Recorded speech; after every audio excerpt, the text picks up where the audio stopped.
Live and direct. It's Sway in the morning. Right here on Shade 45. Please welcome America Ferrera with us right now. Hey. Yo, that kind of changed TV in a sense, the way you became this lead character. Mm-hmm. And a lot of us weren't even familiar with your work up until that point. I saw the one movie about the pants.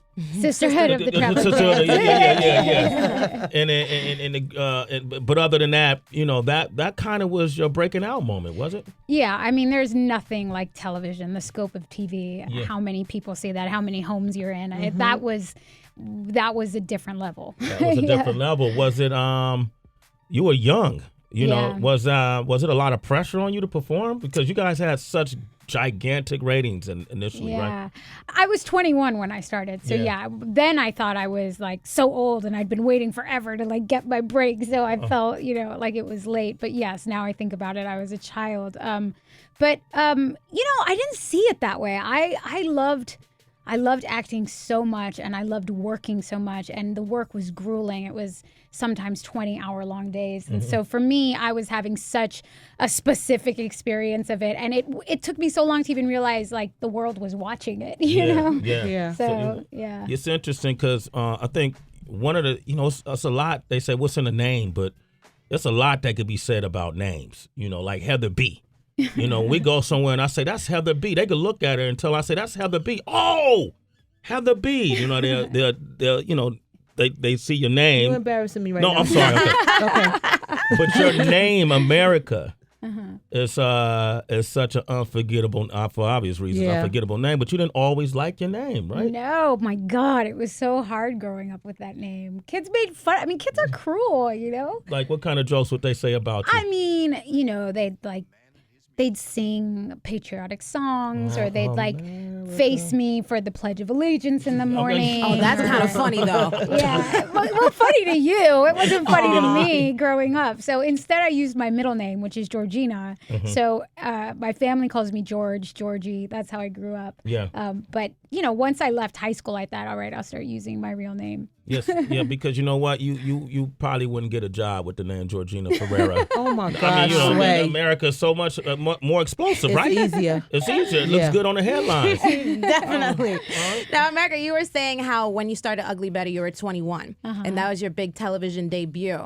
So being so young and then also green to that side of the industry, when you first started rehearsals, like, were you a natural? Did you stumble a lot in the beginning? Were you nervous with the other people you're working with? It's so interesting because I wasn't nervous. I just feel like I knew that I wanted to act since I was so young. I had no freaking idea how I was going to get there. I mean, my parents are immigrants. They came from Honduras. My mom was a single mother raising 6 kids in Woodland Hills in the Valley. I had no clue how I was going to get my breakthrough. So I just knew that that's what I wanted more than anything. So when it came, I had no nerves. I just was so excited. I just jumped in, head first and just went for it. And it was things have changed for minorities over the years, and we've got a long way to go. But I happened to be at the right place at the right time. I mean, the first film I did, Real Women Have Curves, that movie took 11 years to get made. And I happened to be in the right place at the right time. And I got to step in and play a character that was Mexican-American,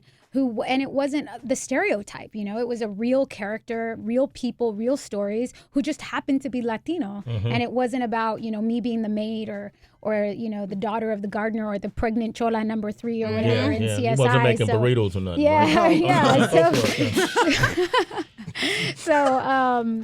I was really lucky, and I also I wanted it so bad that I just jumped in. I didn't have nerves about it. That's awesome. Yeah. And how did your parents respond to it? Because I know a lot of times families from minorities, they're very much like, okay, go be a doctor. Go do something that has a linear route to success. Absolutely. I mean, that's definitely what my mom wanted for me. I was always a really good student. I actually just graduated USC last year. Woo! She's kind of stood it on us right there. She did. America has a mind.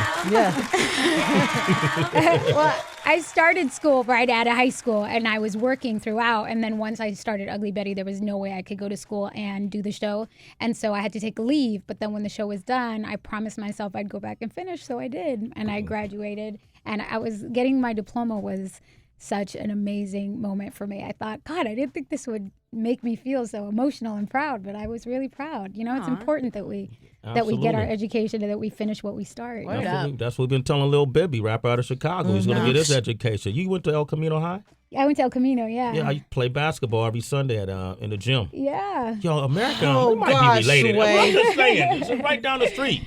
Now you play basketball. You're a football star, a track star, boxing, and you play basketball? They used to open the gym, because I told you where I stay, and they used to open the gym, and we used to all meet up at the gym at El Camino High. I used to love it because they had the best vending machines, and you get right in a little courtyard. You can go get your little juice or something. Yes. And I was thinking, man, well, this must be a cool high school that have all these vending machines in the middle of the courtyard. Okay. America, we're connected. This is going to be a powerful movie. Yeah. You know, how did you, who was Cesar Chavez to you? Yeah. Well, I grew up in Southern California, and this is American history, but it's California history too. So I grew up knowing Cesar Chavez, knowing about the movement. It's amazing to me how many Americans have no idea who he was, because he was a civil rights leader in the time of Martin Luther King. And MLK called Cesar Chavez a brother in the same fight. You know, they were fighting for civil rights. They were fighting for social justice. So the fact that this story hasn't been told in this way before is insane to me. So I grew up knowing about him in the movement. I knew nothing about Helen Chavez. And as you heard in that clip, she was a freaking fighter, and she was in it. She was, this was a really close and personal topic to her. She grew up working in the fields at 7 years old, you know, and there are still children working in the fields. Here in New York, there are kids working in fields picking picking your food, you know, and so this film is not, yes, it's about Mexican farm workers, but it's not really about Mexican farm workers. It's about social justice. It's about what connects us. It's about the gap in leadership and how we have to start looking to ourselves to create the world we want to live in. And Cesar Chavez is an American hero, and he brought communities together. You know, he found ways to get housewives in the 70s to stop buying grapes, to support Mexican farm workers. So to say we're all in the same struggle. And so this is an American story and a very universal story, and I'm really excited to be a part of it. It's one that should definitely be told over and over. You know, DB, now you saw it. I did. Yeah.